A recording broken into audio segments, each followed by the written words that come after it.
teman-teman? Belum. Semoga Tuhan melindungi kamu, amin. Serta tercapai semua angan dan cita-citamu. Mudah-mudahan diberi umur panjang, sehat selama-lamanya. Oke, kami segenap keluarga besar Cafe Leha-Leha dan Cafe Batuangi dan Cafe Meme mengucapkan selamat ulang tahun kepada Bapak Joko Pinurbo. Semoga sehat selalu dan karya-karyanya bisa sukses di umur panjang, sehat selama-lamanya.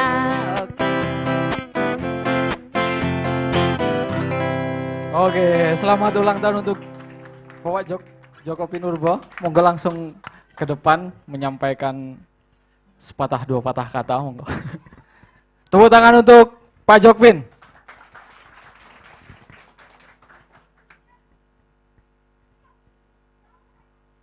Waduh, apa yang harus saya katakan ini ya?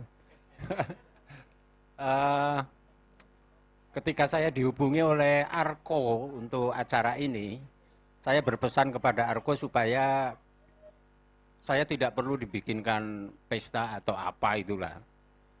Nggak usah dibikinkan macam-macam, dan saya tidak punya rencana untuk merayakan ulang tahun.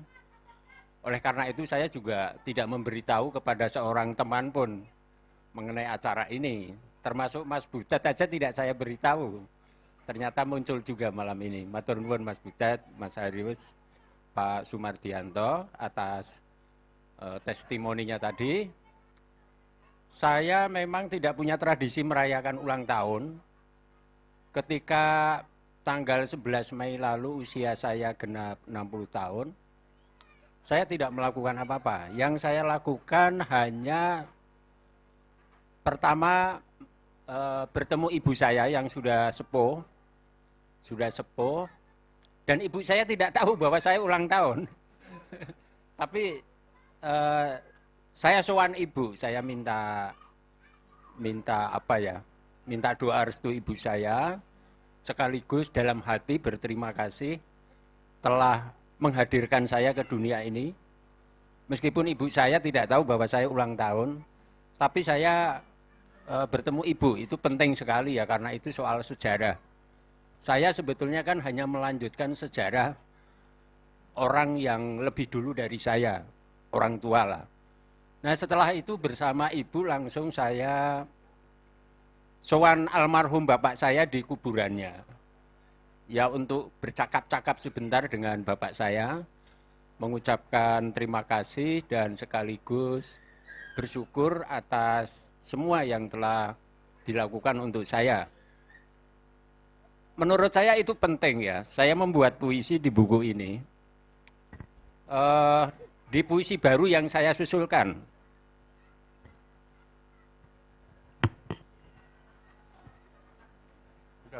Mudah-mudahan tidak menjadi kelas puisi ini ya.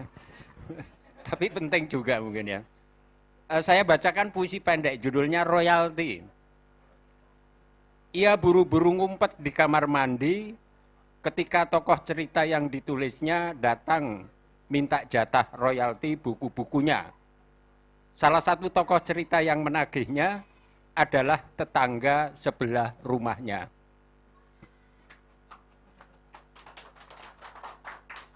Ini kaitannya dengan apa? Dengan kaitan kedatangan saya menemui ibu saya dan almarhum bapak saya. Jadi di balik rezeki yang kita terima hari ini, sebetulnya banyak orang, entah yang kita kenal maupun tidak, yang ikut terlibat dalam apa yang kita capai hari ini. Oleh karena itu, yang pertama saya lakukan ketika usia saya tahu-tahu genap 60 tahun itu tadi. Yang paling pertama adalah bersyukur dan berterima kasih kepada siapapun yang telah ikut terlibat menjadikan saya seperti ini. Dan sebagian besar mungkin tidak saya kenali, ada banyak tangan tak kelihatan. Nah, cara saya berdoa pada waktu ulang tahun saya dengan menemui ibu saya dan almarhum bapak saya adalah perwujudan dari semacam spiritualitas yang sebetulnya sudah banyak saya tulis dalam puisi-puisi saya. Termasuk yang ikut terlibat di dalam perkembangan diri saya, karya saya juga ya teman-teman yang hadir di sini, Mas Edi juga begitu.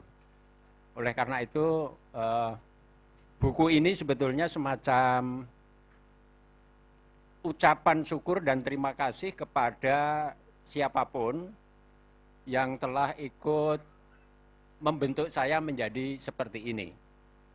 Saya ingin bacakan satu puisi lagi.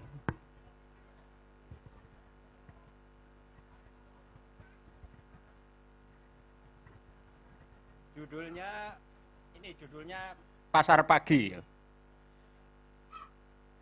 Ibu pergi ke pasar pagi, mau menjual kalung buat beli televisi. Di pasar pagi, ibu terperangah. Kalung satu-satunya hendak dibeli oleh anaknya sendiri.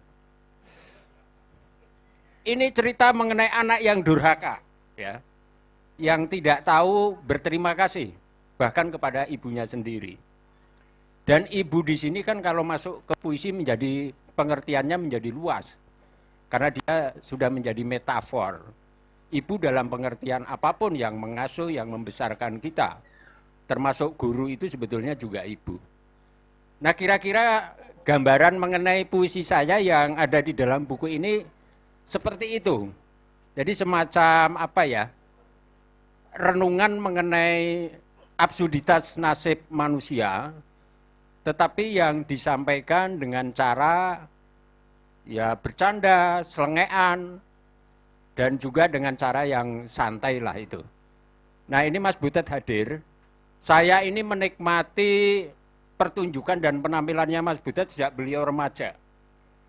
Karena apa? Kayak saya belajar mengenai kekuatan humor. Ternyata tidak mudah.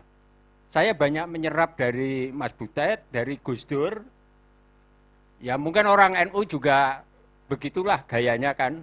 Saya tahu, mungkin saya lebih banyak belajar mengenai cara berbicara orang NU dibanding para penulis NU lainnya itu ya. Jadi puisi-puisi saya itu gayanya NU sekali gitu. Nah, saya waktu tampil di Solo itu oleh teman saya Sosiawan Lea itu diperkenalkan sebagai NU yang menyamar sebagai Katolik gitu ya. Saya banyak belajar mengenai itu, mengenai humor-humor Gus Dur, Butet juga, dan Sri Mulat juga itu.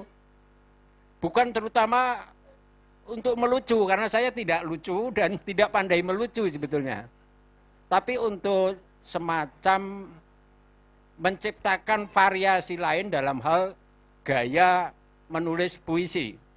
Kalau Mas Hairus tadi bercerita mengenai puisi saya, memang ternyata yang paling sulit bagi seorang penyair itu bagaimana menyederhanakan kerumitan, menyederhanakan kompleksitas. Itu bukan semata-mata bakat alam, sama sekali bukan bakat alam, tapi itu hasil belajar. Kalau Anda bandingkan karya-karya saya sebelum tahun 2000-an itu berbeda sekali. Jadi ini memang hasil belajar saya bagaimana membuat puisi itu tidak angker. Nah itu. Lalu juga apa ya? Ada satu rencana saya yang sebetulnya tidak bisa saya wujudkan karena saya tidak menduga bahwa saya akan mengalami apa ya? Akan mengalami sakit. Saya diberi pelajaran sakit waktu di beberapa bulan yang lalu, dan itu mengingatkan saya bahwa ternyata saya punya keterbatasan.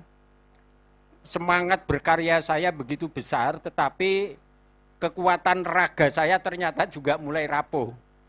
Makanya saya sekarang selektif itu kalau diundang kemana-mana. Mohon maaf kalau saya kadang-kadang terkesan sombong karena tidak mau melayani permintaan mengisi acara di mana-mana itu.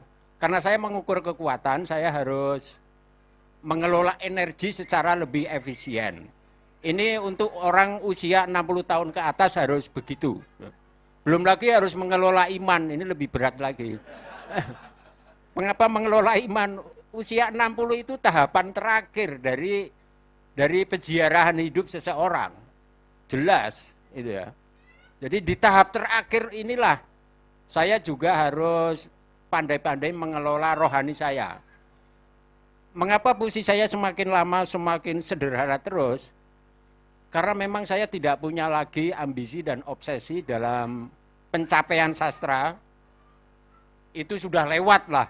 Itu sudah fase 20 tahun yang lalu. Sekarang ini saya berada di fase bagaimana membuat karya yang syukur-syukur bisa membuat orang tetap bergembira dan tersenyum meskipun sejenak. Saya kira salah satu ibadah tertinggi kita adalah membuat orang bergembira. Bergembira itu yang saya inginkan dari puisi-puisi saya. Puisi bisa kompleks, bisa sederhana. Tetapi yang penting bagi saya ya bagaimana membuat orang itu terhibur. Hiburan itu kan macam-macam, hiburan rohani ya hiburan nalar juga itu. Sebetulnya itu saja. Jadi saya sudah tidak berada pada tahap, wah saya pengen menjadi pembaharu di dunia puisi. Ambisi itu dulu pernah ada ketika saya masih muda. Tapi tahap saya sekarang bukan lagi itu. Tahap saya yaitu kalau ada 1-2 orang tergelitik, terhibur hatinya, lalu terbebas dari rencana bunuh diri, itu sudah luar biasa bagi saya. Paling tidak bunuh diri secara mental loh ya. Banyak orang kan melakukan itu. Saya kira itu saya sangat berterima kasih kepada Mas Edi dan teman-teman Diva, juga teman-teman yang hadir, yang telah memberikan testimoni. Saya ini dibesarkan dalam tradisi pendidikan Katolik, jadi kafir ya. Dan Mas Umar itu pasti tahu. Salah satu persoalan kita, persoalan kami itu, bagaimana bisa mewartakan nilai-nilai, tapi itu bukan dakwah itu loh, ini susah sekali. Bukan khotbah itu loh. Bagaimana saya berdakwah, berkhotbah dengan cara penyair itu yang sulit. Sebetulnya itu yang susah. Sebetulnya puisi saya mungkin puisi religius semua itu. Puisi sufi semua. Hanya Anda tidak sadar, tidak terasa. Menurut saya puisi yang bagus itu begitu. Ini sebetulnya puisi religius, puisi yang sufi lah. Tapi si pembaca tidak sadar bahwa yang dibacanya sebetulnya itu ada semacam pesan-pesan religiusnya. Jadi puisi tentang ini tadi yang saya ceritakan, tentang ibu, tentang orang-orang yang berperan dalam hidup kita, itu sebetulnya puisi yang diwarnai oleh spirit transendental sebetulnya. Seperti puisi Paskah itu tadi ya. Saya sebetulnya kalau tiap tahun menjelang Paskah itu teman-teman NU memviralkan puisi saya itu. Yang memviralkan malah teman-teman NU itu. Saya agak keki karena apa ya? Soalnya Katolik pernah ada yang marah. Saya pernah ditegur langsung, "Mbok jangan gitu mempermainkan Yesus." Lalu saya jawab, "Oh berarti imanmu belum pas itu." Itu loh. Berarti imanmu belum pas. Makanya permainan kata Paskah di situ memang ya perjuangan hidup kita kan bagaimana pada akhirnya iman kita ini kan menjadi pas. Sampai saat ini kita semua mungkin belum pas loh. Nah, betul puisi itu tidak akan bisa diterjemahkan. Saya juga bicara kepada teman-teman di luar negeri, kamu harus belajar bahasa Indonesia untuk bisa memaknai puisi ini. Jangan kami yang harus belajar bahasa Anda terus, Tapi belajarlah bahasa Indonesia, betapa unik dan luar biasanya bahasa Indonesia itu. Paskah? Pas. Nah, memang pas imannya orang Kristen itu kan pas kebangkitan Yesus itu. Jadi bukan sekedar permainan kata itu. Natalan itu belum loh, bukan puncak loh itu. Kalau Yesus tidak bangkit itu tidak ada yang namanya iman Kristiani. Makanya saya mempermainkan kata pas ini, ya puncak imannya pas itu ya pada saat kebangkitan Kristus setelah disalib itu. Nah, kapan kita menjadi manusia yang pas secara iman kita tidak tahu. Tapi orang yang sudah menginjak usia 60 pasti bersiap diri supaya nanti mati dengan pas gitu loh. Kira-kira begitu. Kalau wah ini bisa diurai menjadi kuliah berapa SKS hanya kata pas saja. Saya kira itu. Lalu mungkin saya cerita tentang ibu saya, ayah saya ini terlahir dalam kondisi sakit. Saya lahir dengan membawa penyakit asma dari orang tua yang tidak bisa disembuhkan kan. Kemarin kumat asma saya, dan untuk selanjutnya saya harus kemana-mana membawa inhaler itu. Wah ini payah ini. Lalu karena saya sering sakitan waktu kecil, saya kuliah di SD nggak sampai 6 tahun lah, mungkin hanya 4,5 tahun. Tapi ya naik kelas terus lah itu. Zaman itu kan mudah gitu ya. Lalu juga pada awal tahun 90-an, saya juga mendapat musibah yang menyebabkan kerusakan saraf belakang saya harus dioperasi dan itu mengganggu aktivitas fisik saya sampai sekarang. Kira-kira begitu. Kalau Anda mencium bau kesakitan dalam puisi-puisi saya, kenapa ya? Saya menikmati rasa sakit itu. Kalau tidak dinikmati, itu saya mungkin tidak bisa berkarya kok itu. Untuk orang yang punya penyakit tertentu, seni menikmati penyakit itu suatu perjuangan iman juga itu. Obat-obat itu hanya sebagian dari daya yang bisa menyembuhkan. Selebihnya tergantung kekuatan batin kita juga. Nah itu puisi saya banyak bercerita mengenai bagaimana orang bergulat dengan absurditas nasib dan bergulat dengan berbagai kesakitan yang melingkupi hidupnya, melingkupi dirinya. Nah semua itu disajikan dengan cara yang riang dan gembira, supaya kalau membaca puisi saya orang tidak pesimistis, tetapi tetap bisa menikmati dan merayakan hidupnya masing-masing. Oleh karena itu acara malam ini juga semacam ajakan bagi saya, mari terus kita menciptakan berbagai hal, berbagai acara yang bisa membuat orang lain tetap bergembira dan tidak kehilangan harapan. Saya kira itu. Sekali lagi terima kasih untuk buku yang keren ini, hardcover ya. Jumlahnya menjadi 60 puisi. Salah satu puisinya yang bukunya belum terbit tapi puisinya sudah viral. Judulnya Kereta Api Jonan. Saya kaget waktu memposting puisi itu dalam rangka publikasi acara ini, direspon oleh Pak Jonan loh itu. Padahal tidak saya mention, tidak saya tag gitu. Beliau merespon di kolom komentar. Sembah nuwun Bapak gitu, dia sembah nuwun itu. Jadi ternyata masih ada orang yang lebih rendah hati itu Mas. Pak Jonan itu sembah nuwun, jadi kalau Mas Butet suatu saat bisa ngajak Pak Jonan baca puisi asik itu.